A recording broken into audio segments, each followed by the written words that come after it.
প্রিয় ছাত্রছাত্রীরা, তোমরা এই লকডাউন পিরিয়ডে যারা বাড়িতে পড়াশোনা করছো, তোমাদের উদ্দেশ্যে আমি একটা কম্বাইন্ড ক্লাস 11 এবং 12, যেটা আমাদের যৌথ শ্রেণীকে কভারেজ করে, সম্বন্ধ চিত্র আমাদের রয়েছে। তো গতদিনে আমি এই সম্বন্ধের উপরে তোমাদের একটা ভিডিও ক্লাস পাঠিয়েছিলাম।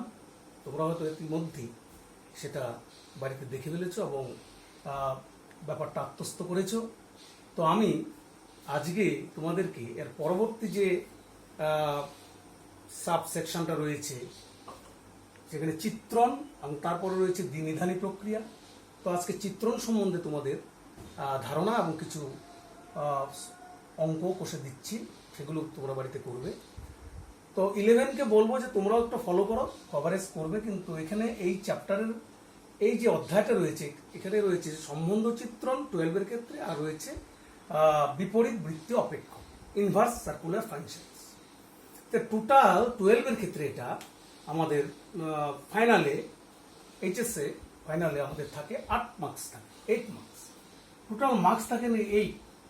এবং এর মধ্যে short answer type SA type থাকে হচ্ছে একটা প্রশ্ন 4-এর, আর ভিএসএ টাইপ থাকে একটাই প্রশ্ন 2-এর, এমসিকিউ থাকে হচ্ছে 2টা 2-এর। এই হচ্ছে তোমাদের 8 মার্কসের আলোচনা, যার প্রথম আলোচনা 12-এর ক্ষেত্রে আমরা করে ফেলেছি। আজকে চিত্রণ সম্বন্ধে আমি তোমাদেরকে বোঝানোর চেষ্টা করছি, তোমরা একটু বোঝার চেষ্টা করবে। এবং খুব ইন্টারেস্টিং বিষয় এটা চিত্রণ, যেটা আমরা অ্যালজেব্রিক দিক দিয়ে, মানে বীজগণিতে আমরা চিত্রণ বলি, সেটাকে আমরা ইন ক্যালকুলাস বা কলনবিদ্যায় আমরা তাকে বলি ফাংশন, অপেক্ষক। এবং তোমরা জানো যে ফাংশনের হচ্ছে আমাদের কলনবিদ্যার একটা বেস, এবং ফাংশনাল ম্যাটারগুলো যদি আমরা শুরুর থেকে ভালো করে রপ্ত করতে না পারি, তাহলে ক্যালকুলাস কিন্তু আমাদের কাছে বেশ মজাদার হবে না। ক্যালকুলাসটাকে আমরা সায়েন্সের ছেলেমেয়েদেরকে উদ্দেশ্যে আমরা বলছি, খুবই ইন্টারেস্টেড হতে হবে এই ব্যাপারগুলোতে। দেখবে এগুলা পরবর্তীতে প্রয়োগ প্রচুর। যাই হোক, চিত্রণ সম্বন্ধে আমাদের আজকে আসছে চিত্রণ ব্যাপারটা কি, what is mapping or function. তো এখানে দেখো, আমি একটা এক্সাম্পল দিচ্ছি। তোমাদের এইচএস একটা চলাকালীন কোনো একটা ইউনিট পরীক্ষায় আমি দ্বাদশ শ্রেণীর ছাত্রদের একটা ম্যাথমেটিক্সের উপরে পরীক্ষা নিয়ে ছাত্র সংখ্যা এবং তাদের প্রাপ্ত নম্বরের আমি একটা করেসপন্ডেন্স তৈরি করছি। দেখো, করেসপন্ডেন্স, তাহলে এটা যদি ছাত্র সংখ্যা হয়, ছাত্রদের সেট হয়, আর যদি তাদের প্রাপ্ত নম্বরের সেট হয়, তাহলে ছাত্রর সঙ্গে তার প্রাপ্ত নম্বরের একটা যে যোগাযোগ, আমরা এখানে দেখো তো দৃশ্যত হচ্ছে, দেখতে পাচ্ছি। তাহলে A1 মানে একটা ছাত্র, তার প্রাপ্ত নম্বর B1, ছাত্র তার প্রাপ্ত নম্বর B2, A3 তার প্রাপ্ত নম্বর B3। এইভাবে যে যোগাযোগটা তৈরি হয়েছে, এটাকে আমরা বলছি ম্যাপিং বা ম্যাচিং করো। আমরা বলি না বিভিন্ন প্রশ্নে ম্যাচ করো, ম্যাচ, এটাকে আমরা বলছি ম্যাপিং বা চিত্রণ। তো এটা একটা আমরা এক্সাম্পল দিয়ে বলছি ঠিকই, তো এটাকে আমরা গাণিতিকভাবে এটাকে ব্যাখ্যায়িত করি। দেখো, তাহলে ম্যাপিং বা চিত্রণ হচ্ছে দুটা সেট, অশূন্য সেট এ আর বি, এ একটা সেট, বি একটা সেট, এবং দুটো অশূন্য সেট। দ্যাট ইজ, অশূন্য মানে তাদের মধ্যে পদ আছে, নট নাল।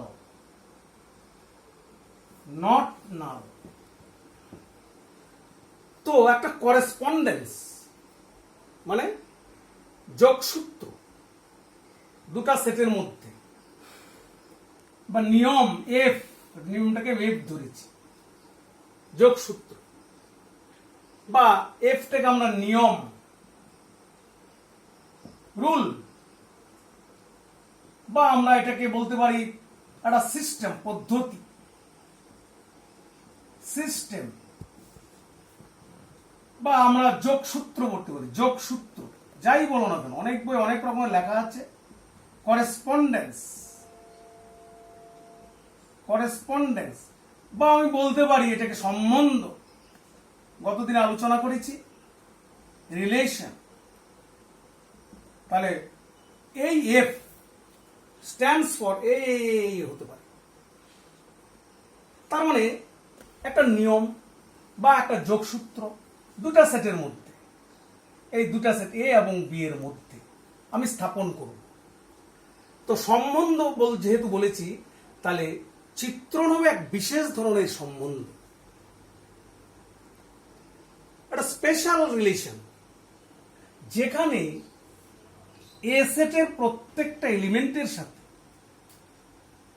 এ সেটের প্রত্যেক এলিমেন্ট এর সাথে বি সেটের কোন এলিমেন্ট বি এর যোগসূত্র তৈরি করবে আন্ডার দিস রুল। তাহলে কি দাঁড়াচ্ছে, আমি বলছি তার মানে for all A belongs to capital A, সেটের নিয়মে বলছি there exist B belongs to capital B, যেখানে AB এই ক্রমযুগল এর সাথে B এর করেসপন্ডেন্স মানে AB ক্রমযুগল belongs to F, মানে এই নিয়মের মধ্যে থাকবে। ফর অল দেখবে, তার মানে এর প্রত্যেকটা, আমি একটা রিপ্রেজেন্টেটিভ নিয়েছি, তার মানে এখানে যত এলিমেন্ট থাকবে প্রত্যেকে এর সঙ্গে যোগাযোগে থাকবে, এর কোনো না কোনো এলিমেন্টের সাথে। দু নম্বর, যদি if A B belongs to F, A C belongs to F, তাহলে ইমপ্লাই করবে বি ইকুয়াল টু সি। এই দুটা শর্ত আমাদের রিলেশনের মানে চিত্রণের ক্ষেত্রে সংজ্ঞায়িত হবে।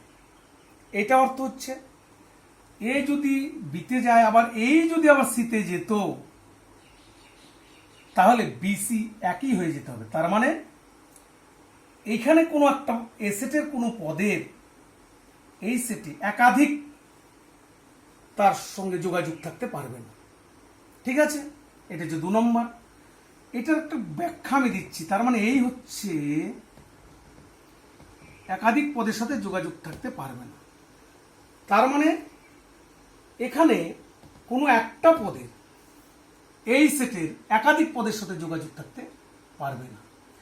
এই এ কে এই রুলের মধ্যে, মানে এফ যখন এর মধ্যে নিয়মে পড়লো, তাহলে এফ এ এইটাকে আমরা বলছি বি, এবং এফ এ বি, বি হচ্ছে এফ এই নিয়মে এর প্রতিবিম্ব, এর প্রতিবিম্ব, আর এ হচ্ছে বি এর প্রাকবিম্ব। তাহলে এটা হচ্ছে কি, বিটা হচ্ছে এর ইমেজ, আর এটা হচ্ছে বি এর প্রি ইমেজ। ক্লিয়ার? বা আমরা আরেকটা বলছি, আস্তে আস্তে আরেকটা নিয়মে চলে যাচ্ছি। এবার দেখো, আমি এ কেটে দিচ্ছি, বি কেটে দিচ্ছি, এবার আমি একটা চলরাশি এক্স নিয়ে আসছি।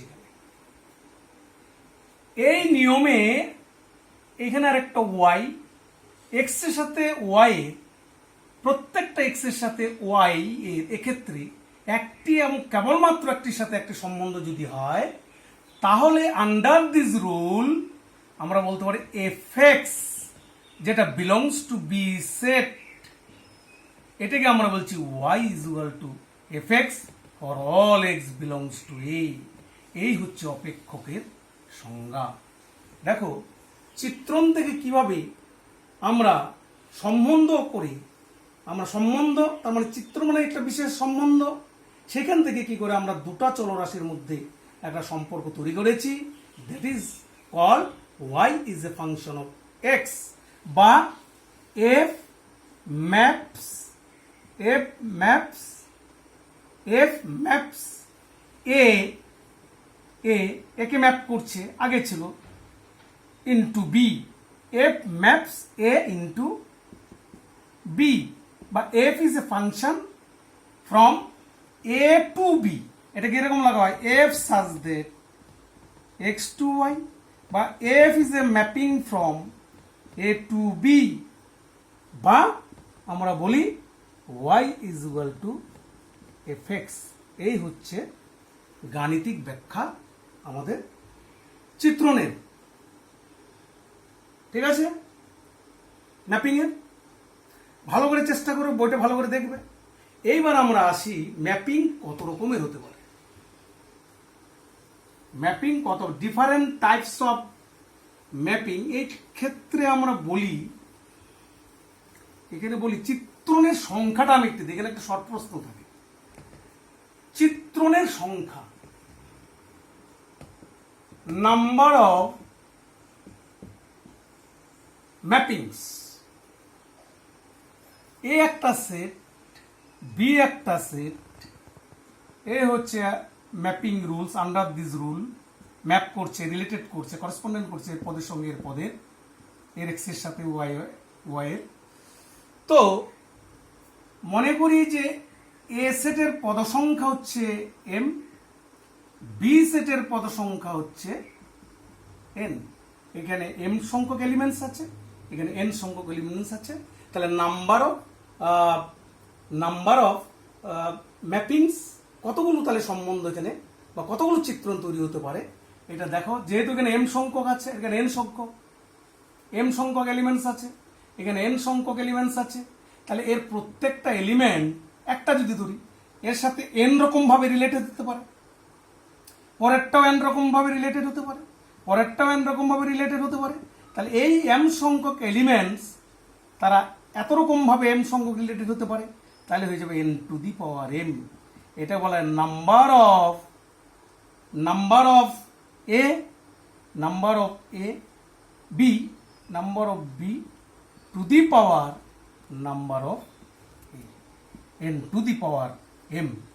এটা একটু মনে রাখবে, এখানে শর্ট প্রশ্ন আসে, অনেক সময় বলবে এখানে 3টা এলিমেন্টস আছে, এখানে 4টা এলিমেন্টস আছে, তাহলে এখান থেকে এখানে কতগুলো চিত্রণ তৈরি করা যাবে। এটা একটা শর্ট প্রশ্ন এবং খুবই আসে, পরবর্তীতে আরো বলবো, সেগুলো করাবো, তোমরা একটু ক্লিয়ারলি সেটা দেখে রাখবে। পরবর্তীতে আমরা আসি চিত্রণ কত রকমের হয়। দেখো চিত্রণ হবে, এখানে দেখো 1-to-1 ম্যাপিং, যেটাকে আমরা ইনজেক্টিভ ম্যাপিং বলছি, মেনি-to-1 ম্যাপিং বলছি, ইনটু ম্যাপিং, তারপরে দেখবে অন টু ম্যাপিং, যাকে আমরা সার্জেক্টিভ ম্যাপিং বলছি, তারপর দুটা মিলে 1-to-1 আর অন টু। কোনো ম্যাপিং যদি একসাথে এই দুটা হয়ে যায় তাহলে তাকে আমরা বলবো বাইজেক্টিভ ম্যাপিং। 1-to-1 and on-to, এই 5 রকমের ম্যাপিং সম্বন্ধে আলোচনা করব, কয়েকটা এক্সাম্পল দেব, দেখবে কিভাবে আমরা আগাচ্ছি। তাহলে 1-to-1 ম্যাপিং, 1-to-1 ম্যাপিং, আমি আর চিত্রটা আঁকছি না, এটাকে ধরেই করছি, তাহলে আমাদের সময়টাও বেঁচে যাবে। বলেছে 1-to-1 ম্যাপিং এ বলছে একটা mapping f such that A to B, mapping বলতে এফ নেবে তোমরা, এ টু বি, এটাকে 1-to-1 বলা হবে যখন এ সেটের পৃথক পৃথক এলিমেন্টসের বি সেটে নির্দিষ্টভাবে পৃথক পৃথক এলিমেন্টসের সাথে যোগসূত্র হবে।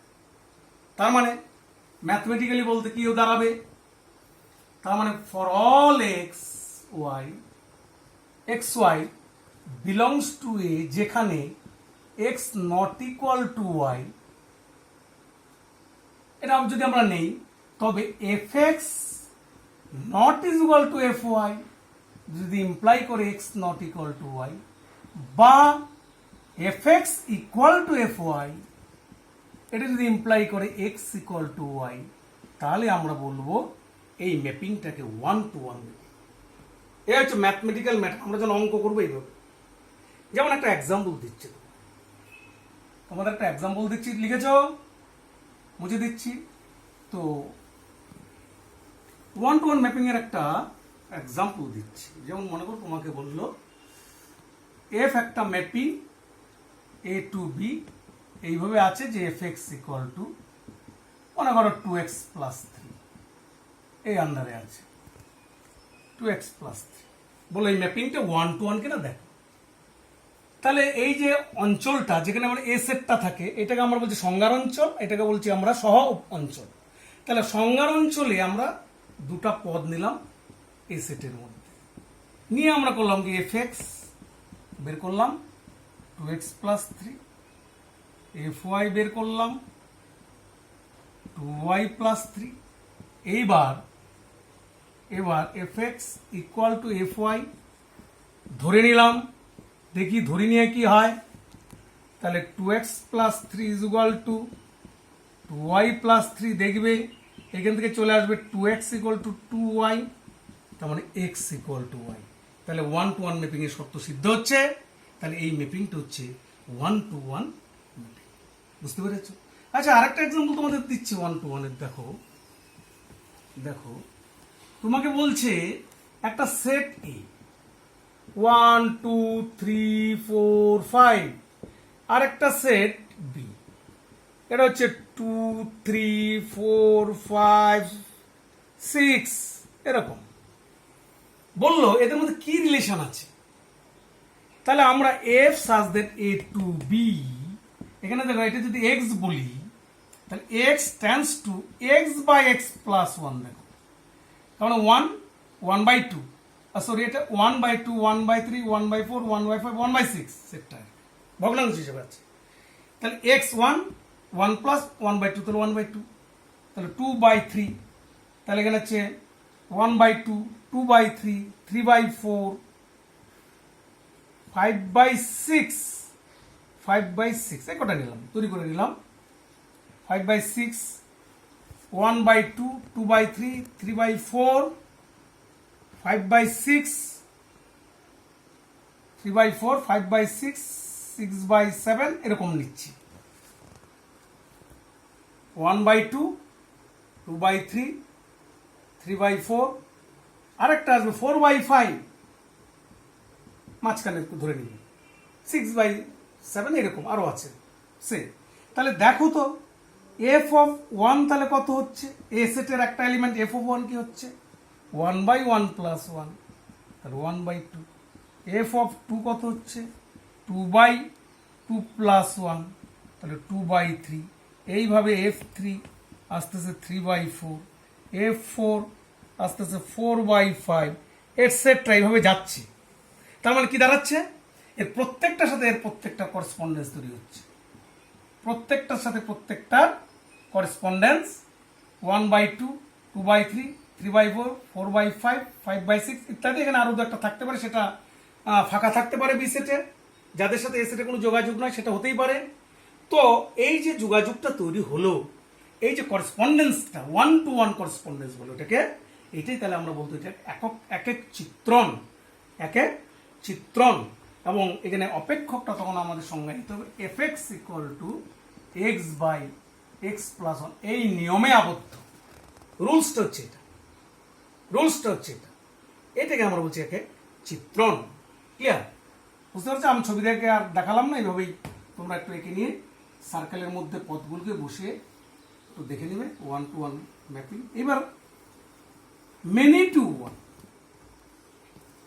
টু ওয়ান, তার মানে মেনি টু ওয়ানটা হচ্ছে, আমি লিখলাম না, মেনি টু ওয়ান ম্যাপিং। এখানে এ সেটের পদের ক্ষেত্রে আর বি সেটের করেসপন্ডেন্স দেখো, এখানে দেখো প্রত্যেকের সাথে প্রত্যেক একটা করে, কিন্তু একটা সেট দেখো লাল মার্ক যে দেখাচ্ছি x4ও তোমার বি3 সাথে রিলেটেড, x2 এলিমেন্টও বি3 সাথে রিলেটেড। তার মানে অ্যাটলিস্ট বি সেটের একটি বা একটি পদ এই সেটের একাধিক পদের সাথে যুক্ত হতে পারে। এর একটা পদ এর, তার মানে যে কোনো একটা পদের এ সেটে একাধিক প্রি ইমেজ থাকতে পারে। তাহলে আমরা কিভাবে বলছি, F such that A to B, এই ম্যাপিংটাকে আমরা মেনি টু ওয়ান বলবো যখন এ সেটের এক বা একাধিক পদের বি সেটে কেবলমাত্র একটি তোমার ইমেজ থাকবে। তার মানে আমরা যদি বলি for all a B belongs to A, যেখানে a not equal to b, imply করবে f a is equal to a b, তখন আমরা এটাকে বলছি মেনি টু ওয়ান ম্যাপিং। দেখো এখানে, এখানে দেখো এফ অফ, এই যদি রুলসটা হয় এই এফ, আন্ডার দিস রুল, এখানে লক্ষ্য করো এফ অফ এক্স ওয়ান হচ্ছে y one, f of x one হচ্ছে y one, f of x two হচ্ছে y three, f of x টুটা, এফ অফ এক্স ওয়ান গেল, এফ অফ এক্স টু হচ্ছে y three, f of x three হচ্ছে y four, f of x four y three, f of x five y five. একটা এলিমেন্টের সাথে relation নাও হতে পারে, সেটা সম্বন্ধের মধ্যে থাকতেই পারে। এটা আমি পরবর্তীতে বলবো, এটা বলা ইনটু ম্যাপিং, দেখাচ্ছি পরে। এই যে দেখো এখানে এই দুটা কিন্তু সেম, এটা আর এটা, তাহলে এই দুটা একই, তাদের প্রতিবিম্ব হচ্ছে। এই ধরনের ম্যাপিংটাকে আমরা বলছি মেনি টু ওয়ান ম্যাপিং। একইভাবে আমরা আসবো onto mapping. Onto ম্যাপিংটা আমি আর আলোচনা করে ফিগার থেকে বুঝিয়ে দিচ্ছি। দেখো অন টু ম্যাপিং এখানে মানে সবার সাথে সবার রিলেটেড হবে, কিন্তু বি সেটের কোনো এলিমেন্টসের এ সেটে তার প্রাকবিম্ব থাকবে না। পরিষ্কার দেখো, ইউভির কোনো প্রাকবিম্ব নেই, এটাকে বলছি ইনটু ম্যাপিং। এটাকে বলছিলাম one to one mapping, injective mapping বলে এটার একটা নাম। এটা গেল ইনটু ম্যাপিং। তারপরে দেখো সাবজেক্ট অন টু ম্যাপিং, এটাকে বলে সাবজেক্ট। এটা কি, এই সেটের সবাই এই সেটের প্রত্যেকের সাথে প্রি ইমেজ থাকবে, মানে এমন কোনো পদ বাকি থাকবে না যার সাথে যার প্রি ইমেজ এই সেটে থাকবে না। তার মানে এইটাকে আমরা বলছি অন টু ম্যাপিং। এবার ওয়ান টু ওয়ান আর অন টু যখনই হবে তখন একসাথে এটাকে আমরা বলছি কি, বাইজেক্টিভ ম্যাপিং। বাইজেক্টিভ, এই 5 রকমের ম্যাপিং। তারপরে আমাদের আছে কনস্ট্যান্ট ম্যাপিং। এটা আবার 6 নম্বরের কনস্ট্যান্ট, ধ্রুবক চিত্র। মানে এইখানে একটা সেট, এইখানে একটা সেট, এখানে মনে করে এক্স ওয়াই জেড ডাব্লিউ, এখানে এ বি সি ডি যাই থাকে, কনস্ট্যান্ট ম্যাপিং সবসময় হচ্ছে এফ এক্স বা এফ ওয়াই বা এফ জেড বা এফ ডাব্লিউ, প্রত্যেকেই একটা পদের সঙ্গেই রিলেটেড হচ্ছে। এ, এটাও এ, এটাও এ, এটাও এ, ধ্রুবক পদের সাথে রিলেটেড হচ্ছে, প্রত্যেক হচ্ছে এ। তাহলে এটি হচ্ছে constant mapping. For all x belongs to A, F x equal two হচ্ছে কনস্ট্যান্ট। এবং এই কনস্ট্যান্ট ম্যাপিং এর ক্ষেত্রে এখানে যে অপেক্ষকের যে রেঞ্জটা হবে, range of F is equal two হয়ে যাবে একটা সিঙ্গলটন সেট, কনস্ট্যান্ট একপদী সেট হবে। যেটা এই, এটা যদি এ বলি, এটা যদি বি বলি, বি বলে বি সেটের অবশ্যই সেটা হচ্ছে বি প্রপার সাবসেট, এটার একটা প্রপার সাবসেট হয়ে গেল। যাই হোক, কনস্ট্যান্ট ম্যাপিং। তারপর আমরা লিখবো আইডেন্টিটি ম্যাপিং, মানে উপাদান স্থির চিত্র। একটু তাড়াতাড়ি বলছি, তোমরা একটু ব্যাপারটা বোঝার চেষ্টা করো। উপাদান স্থির, আইডেন্টিটি, আইডেন্টিটি ম্যাপিং। ম্যাপিং এটা কিরকম, এটা হচ্ছে একটা ম্যাপিং এ টু এ, এর থেকে এতেই হবে, দেখাচ্ছে এ টু এ, এর মধ্যেই থাকছে ফর অল ই, বা এ টু বি, বিটা পরে এই ধরে নিলাম। এখানে হচ্ছে, এখানে এক্স ওয়াই জেড ডাব্লিউ, মনে করো 1 2 3 4, আরো তাহলে এক্স ওয়াই জেড ডাব্লিউ, এখানেও এক্স ওয়াই জেড ডাব্লিউ থাকবে, ডাব্লিউ থাকবে এক্স ওয়াই জেড ডাব্লিউ। তাহলে এই রুলে, এই যে রুলসটাতে এফ এক্সটা এফ এক্সই হবে, এফ ওয়াই হবে, এফ জেড জেডই হবে, এফ ডাব্লিউ ডাব্লিউ হবে। তার মানে for all x belongs to A, এটা আমরা বলছি আই এক্স, এরকম বলছি ম্যাপিংটাতে। এটা হচ্ছে এক্স এক্স, যেখানে এক্স বিলংস টু এ, এই I x belongs to A, এই আই এফটার জায়গায় আই লিখলাম, আইডেন্টিটি ম্যাপিং। এবং দেখবে এই আইডেন্টিটি ম্যাপিং মানে কিন্তু বাইজেক্টিভ ম্যাপিং। এটা একটা বলে সব আইডেন্টিটি ম্যাপিং এই বাইজেক্টিভ, কিন্তু সব বাইজেক্টিভ এই আইডেন্টিটি নয়, কারণ এখানে তোমার এর সাথে এক্স হয়েছে, এর সাথে আর এ হয়নি, সেম এলিমেন্টসের সাথে সেম এলিমেন্টসের করেসপন্ডেন্স হবে, সেখানে হচ্ছে না। কিন্তু এখানে সব আইডেন্টিটি ম্যাপিং হচ্ছে বাইজেক্টিভ ম্যাপিং, মনে রাখতে হবে। এটা আমাদের গেল ম্যাপিং সম্বন্ধে আলোচনা। এইবার তোমাদের একটা অঙ্কই আজকে দেখাবো, তার মধ্যে একটু বলে নেই যে বাইজেক্টিভ ম্যাপিং এর সংখ্যা, মনে করো 1-to-1 ম্যাপিং এর সংখ্যাটা কত। তাহলে এ সেটে ছিল A B set, A B, এখানে এন সংখ্যক পদ ছিল, এর হচ্ছে এম সংখ্যক এলিমেন্টস, এর হচ্ছে এন সংখ্যক এলিমেন্টস আন্ডার দিস রুল। তাহলে এখান থেকে আমরা দেখছি সম্বন্ধ হচ্ছে এন পি এম, এ হচ্ছে মোট রিলেশন সংখ্যা, যেখানে এনটা greater than equal to m, আর নাহলে হবে 0 যখন এনটা লেস দেন এম। এই গেল সংখ্যাটা। আর বাইজেক্টিভ ম্যাপিং এর সংখ্যা যদি বলে, তা বাইজেক্টিভ ম্যাপিং হচ্ছে 1-to-1 এবং 1-to, 1-to-1 এবং 1-to। তাহলে 1-to-1 এবং 1-to 1-to হয়, তাহলে এর যতগুলো পদ থাকবে এর ততগুলো পদের সঙ্গে রিলেটেড হবে। তাহলে এন সংখ্যক পদ আছে, এন সংখ্যক পদ, এরও সমপরিমাণ পদ থাকবে, তাহলে এর একটা এর এন সংখ্যক পদের সাথে রিলেটেড হবে, পরেরটা n-1 সংখ্যক পদের সাথে রিলেটেড হবে, পরেরটা n-2 সংখ্যক পদের সাথে রিলেটেড হবে, এইভাবে 3-to-1, তার মানে n ফ্যাক্টোরিয়াল। এই হচ্ছে মোট বাইজেক্টিভ ম্যাপিং এর সংখ্যা। একইভাবে ইনজেক্টিভ ম্যাপিং এর সংখ্যাটাও আমরা বের করে দিয়েছি। 1-to-1 1-to ম্যাপিং এর সংখ্যাটা, এটা কারণ এই ধরনের শর্ট প্রশ্নটা থাকে। আর আগে একটা দেখিয়েছিলাম মোট উপাদান সংখ্যা, এই ব্যাপার। তো আমরা আর করছি না আজকে, এটাকে দীর্ঘায়িত করছি না, কারণ তোমাদের কাছে এটা হয়তো খুব ক্লামজি লাগছে, বোরিংনেস যাতে না আসে। আমরা পরবর্তী ক্লাসে আরো ক্লিয়ার করব, অঙ্ক করাবো, এবং তখন বাইনারি অপারেশনটাও সেদিন তোমাদের বুঝিয়ে দেব। ঠিক আছে, তোমরা এটা বাড়িতে খুব সুন্দর করে, এখন লকডাউন পিরিয়ড, বাড়িতেই তো আছো সবাই, ভালো দ্রুততার সঙ্গে দেখো, আমাকে রেসপন্স দাও। ধন্যবাদ।